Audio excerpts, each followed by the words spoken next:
Selamat datang channel Trading for Better Life. Hari ini IHSG masih naik 0,31% ke angka 6.961.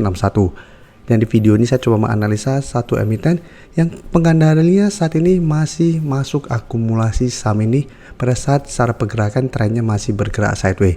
Bagaimana potensi saham ini ke depannya? Apakah ada potensi untuk bangkit dan lanjut uptrend? Yuk kita coba pelajari analisanya di video ini.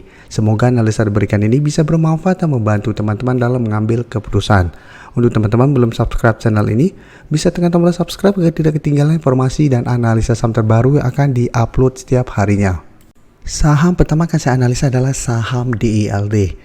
Saham DILD hari ini naik 2% ke harga 204. Bisa kita lihat di grafik, cara pergerakan DILD dalam satu bulan terakhir ini masih sideways dan terlihat masih kuat berada di atas support psikologisnya di harga 200.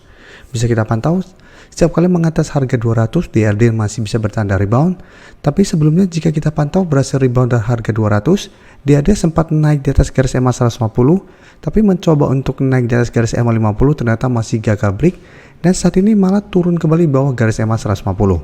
Jadi saat ini garis EMA 150 di harga 206 sudah berubah menjadi resisten dan support psikologisnya masih di 200. Jadi setelah turun di bawah garis EMA 150, satu minggu terakhir ini DILD sideways dan masih kuat berada di atas support 200. Dan jika kita perhatikan di broker summary, kenaikan 2% hari ini sebenarnya tidak ada akumulasi maupun distribusi. Tapi asing terpantau 3 hari terakhir mulai masuk akumulasi saham DILD. Dan kalau pemberitaan bahwa salah satu pengendali dari saham DILD yaitu CGS CIMB Sekuritas menambah porsi kepemilikan saham DILD. Jadi pembeliannya itu dituntaskan pada tanggal 25 September bulan September kemarin. Jadi bisa kita lihat sekilas di sini. Pada tanggal 31 Agustus CGS CIMB Sekuritas masih memiliki atau menghold 15% lebih saham DILD dan Bapak Lo Keng Hong juga tercatat masih mempunyai saham ini di sekitar 6% lebih. Jadi cara pergerakan memang saat ini masih sideways tapi tidak begitu oke karena berada di bawah garis EMA 150, tapi karena saat ini masih kuat berada di atas support psikologis 200, DILD menurut saya masih bisa di hold dan masih bisa coba dipantau apabila teman-teman ingin coba entry. Apabila mau lebih aman, tunggu DILD berhasil naik di atas garis EMA 150 baru coba ikut entry dengan target jangka pendek di garis EMA 50 di harga 214 sampai 220 atau spekulatif buy di harga 200 juga masih bisa selama DILD masih kuat berada di atas harga 200. Tapi apabila terpantau DILD satu minggu ini ternyata gagal bertahan di 200 dan mulai melemah, sebaiknya jangan entry lagi karena DILD berpotensi untuk mulai bergerak downtrend. Dan sekarang kita coba lihat saham sektor properti lainnya yang hari ini terlihat mulai bergerak naik. Bisa kita perhatikan CTRA sebelumnya juga berada di atas garis EMA 50 150, tapi setelah turun di bawah kedua garis EMA bisa kita lihat CTRA juga secara pergerakan sudah mulai downtrend.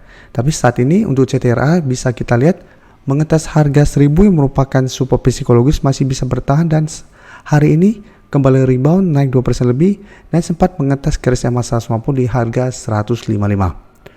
Dan di atasnya lumayan dekat ada garis EMA 50 di sekitar 1075. Jadi apabila CTRA berhasil rebound di harga 1000 tapi mencoba untuk naik di atas garis EMA masih gagal, ingat cara pergerakan belum ada tanda-tanda reversal sehingga CTRA masih ada potensi kembali melemah menuju support psikologis di harga 1000. Dan jika kita perhatikan broker summary, bisa kita pantau di sini, walaupun asing hari ini melakukan distribusi, tapi di broker summary ini ada akumulasi dengan jumlah lumayan besar. Jadi beda dengan DILD yang naik 2% tidak ada akumulasi distribusi, CTRA hari ini naik 2% lebih terlihat ada akumulasi. Dan saat ini mencoba untuk naik di atas kedua garis EMA.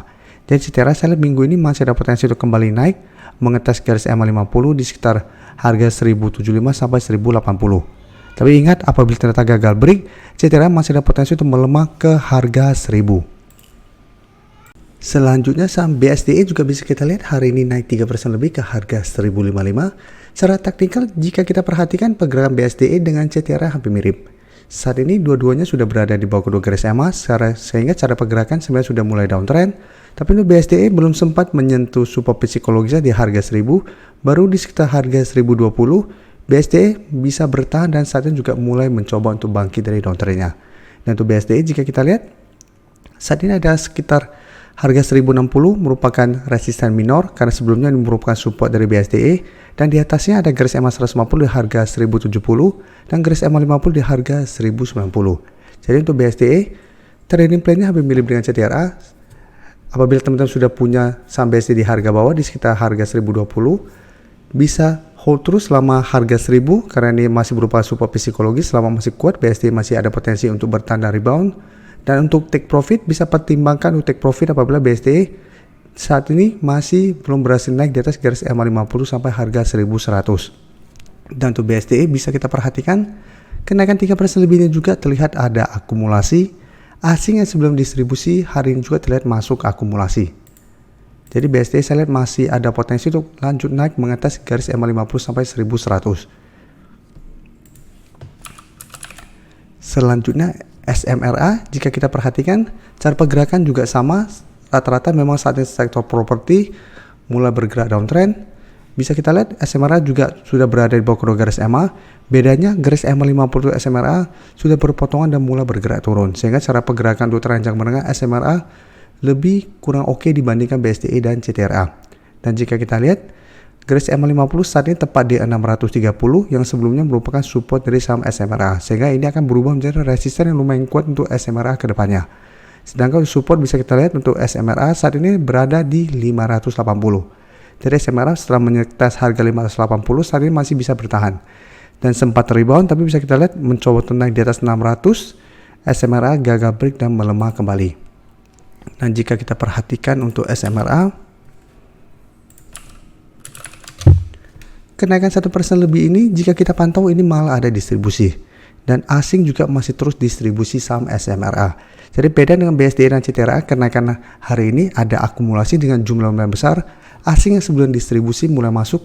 Sedangkan SMRA kenaikan hari ini malah ada distribusi. Jadi untuk SMRA tetap harus waspada karena atasnya lumayan dekat ada resisten 600 yang lumayan kuat. Sebelumnya mencoba untuk break, gagal break dan turun kembali.